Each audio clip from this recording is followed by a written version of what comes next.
well, I'm writing this purely in algebraic form, right? So let's say, we're using algebra just to represent whatever the number could be, okay?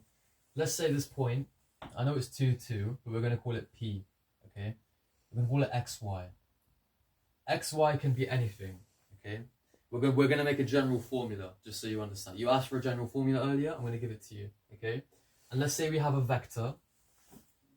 It is called AB, okay? It's telling us to move A amount in this direction, and Y amount in this direction, and B amount in this direction, right? So what the vector would look like, and the way you get to your P dash, so the way we do this is we do XY plus AB, and that's going to give you your new coordinates. So you get X dash and Y dash. Y dash is your new coordinates, okay? So if I put this into an example, if we had P as 2, 2, which is what we have here, and our vector was let's say 2, 1, okay, we would use this formula, okay? So instead of XY, we're going to put 2, 2, and then our vector is 2, 1, and it's asking us where is P dash going to be. So it's going to be 4, 4, 3. 4, 3, okay? Now let's prove this using the geometric approach. It's asking us to move 2, 2, 2 across. See how we move X in this direction? Yeah. 2 across in this direction will take us to 4. And then 1 up from 2 will take us to 3, wouldn't it? Using this number here. So we do, in fact, end up with 4, 3, don't we? Does that make sense? Completely, yeah. So your general formula, if I just try and write it out for you. Given a point P, coordinates X, Y, and a vector AB. After your transformation. But how come you put the P horizontally and the V? Because this is a coordinate, this is a vector. Okay. Vectors are always written in this column form. However, when we were trying to do some transformations, we just twist this and make it vertical as well to do the addition. And what are we measuring? Placement? Where this is just, you could say displacement. Displacement, because you're moving away, aren't you? It gives you direction as well. Okay. So, exactly, because it will displace you 4, 3 away. Now, let me do some. So your general formula would be your P thingy, your P coordinate, X, Y, plus your vector. I'm just going to leave the labels on the other side. So your vector AB is going to give you your P dash. We're going to call it X dash, Y dash. Those are your new coordinates. That's what we just did here. Okay. Mm-hmm. One more thing. We have the displacement. I'm gonna show you how to find the magnitude now. We use a thing called Pythagoras' theorem. I'm sure you've heard of it before. Called what? The Pythagorean theorem. Oh yeah, of course. Yeah. So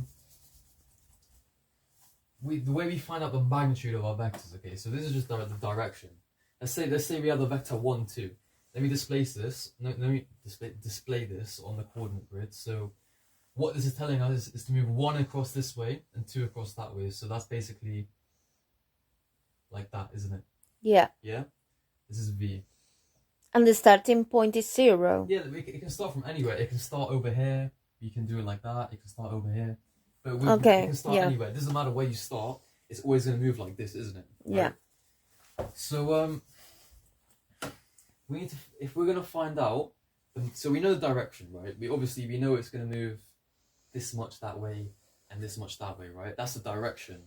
Okay, you could also find this angle here using a bit of trigonometry, but I'm not going to overload you, aren't I? Right? The way you find the magnitude of this vector, the way you write it is like this. It's called the absolute value.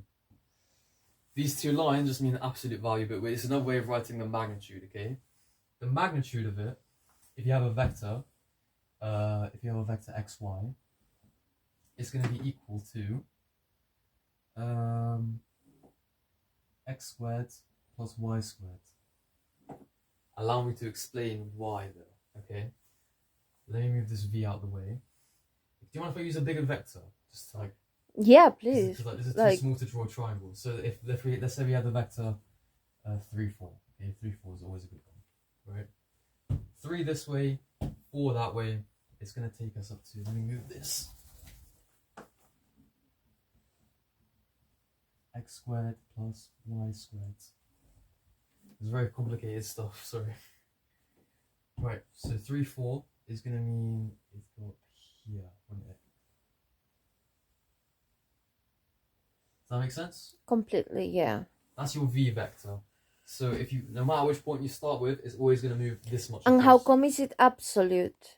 Absolute. So this is just another way of writing the magnitude. Okay, I'm going to show you how to find the magnitude of a vector. Obviously, we know direction, but vectors have both magnitude and direction. Okay, the way you find the magnitude is this. Okay, we're going to drop this perpendicular line to the x-axis right onto the 3 coordinate, right?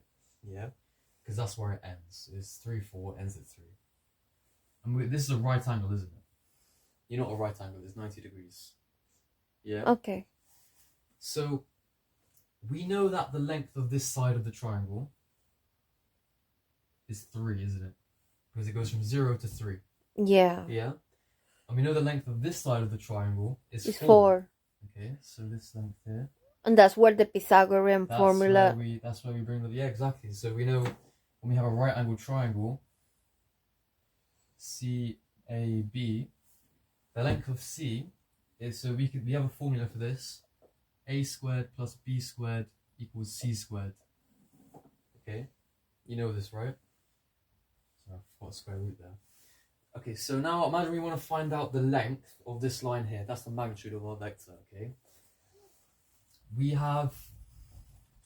going to replace the C with our magnitude, our absolute value of V. Does that make sense? So our magnitude squared. What I don't get is why is it an absolute? Like what makes? It's just a notation for it. We generally just write it like that. There are a couple ways of writing it. Okay. But this is the way I remember most. Okay. Yeah. So, you know, you've seen absolute values before, right? Depends, cause like that. This is just a way of writing our magnitude. It's a notation for it. Okay. So using the Pythagorean formula, we can find that our magnitude squared is equal to 3 squared plus 4 squared, isn't it? Using this right angle triangle. Right. Does that make sense? Yeah. And now to get this on its own, we're going to square root both sides to cancel out the square. Right? This is a simple rearranging equation. Is equal to the square root of 3 squared plus 4 squared. Does that make sense? Yeah. We're going to simplify this. Is equal to the square root of 9 plus 16. Is equal to the square root of 25. Which is equal to plus or minus 5. But this is a magnitude. You can't have a negative magnitude. But you can't have negative kilograms. You can't have negative distance. So we're going to go just for positive 5. Okay? That makes sense? So that means the magnitude of this vector is equal to 5 out of 3, 4. That's how you find the magnitude of a vector. Does that make sense? Wow.